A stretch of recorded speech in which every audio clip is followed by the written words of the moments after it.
നമസ്കാരം. ഞാൻ ഹിന്ദു ദേവതകളെക്കുറിച്ച് പറയാൻ വേണ്ടിയാണ് ഈ വീഡിയോ ചെയ്യുന്നത്. വളരെ എന്താ പറയുക, അതിൻ്റെ പണ്ഡിതർ പറയുന്നു ഭയങ്കര സംഭവമാണിതെന്ന്.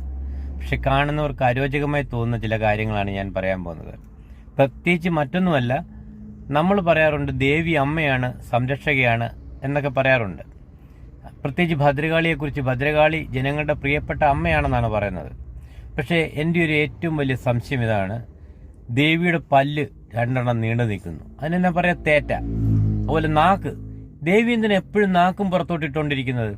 ദേവിയുടെ മനോഹരമായ രൂപം ഒന്ന് മനസ്സിൽ ധ്യാനിച്ചു നോക്കിയേ, എത്ര സുന്ദരമായിരിക്കുന്നു.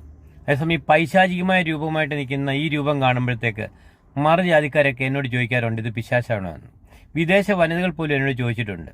ഞാൻ പിന്നെ ഇതിനെയൊക്കെ ഓട്ടയടയ്ക്കാൻ വേണ്ടിയിട്ട് കുറേ അതിൻ്റെ നമ്മുടെ ആചാര്യന്മാർ പറഞ്ഞു വെച്ച കുറേ കാര്യങ്ങൾ പറയും. എന്നാലും എത്രയോ വികലമാണ് ഈ ചിത്രമെന്നാണ് ഞാൻ ചിന്തിക്കാറുള്ളത്. ഉദാഹരണത്തിന് ചില ക്ഷേത്രങ്ങളുണ്ട്, വളരെ വളരെ പ്രഖ്യാതമായ ക്ഷേത്രങ്ങൾ. ഇവിടെ അതിമനോഹരമായ ദേവശില്പങ്ങളും ദേവി വിഗ്രഹങ്ങളും ഒക്കെ ഉണ്ട്. അതിനിവരെന്നെ എന്നറിയുമ്പോൾ ഈ ചുണ്ണാമ്പും മഞ്ഞൾപ്പൊടിയും എല്ലാം കൂടെ കലക്കി അത് ഉരുട്ടി നാക്ക് പോലെയാക്കി വെച്ചേക്കും. ജനങ്ങൾക്കും ഭദ്രകാളിയുടെ ഈ രൂപമാണ് ഇഷ്ടമെന്ന് തോന്നുന്നു. പക്ഷെ ചിന്തിക്കുക, അത് ശരിയല്ല.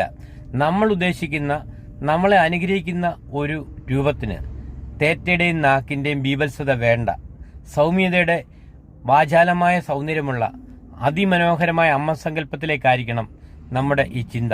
അല്ലാതെ ഈ വൈകൃതമായ ദേവീശില്പത്തിലേക്കുള്ള നമ്മുടെ ആവേശം നമ്മൾ മാറ്റിവെച്ചുകൊണ്ട് അമ്മ ദേവിയിലേക്ക് നമ്മൾ പ്രവേശിക്കുക, വിശ്വാസികളാകുക, വന്ദിക്കുക, ആദരിക്കുക.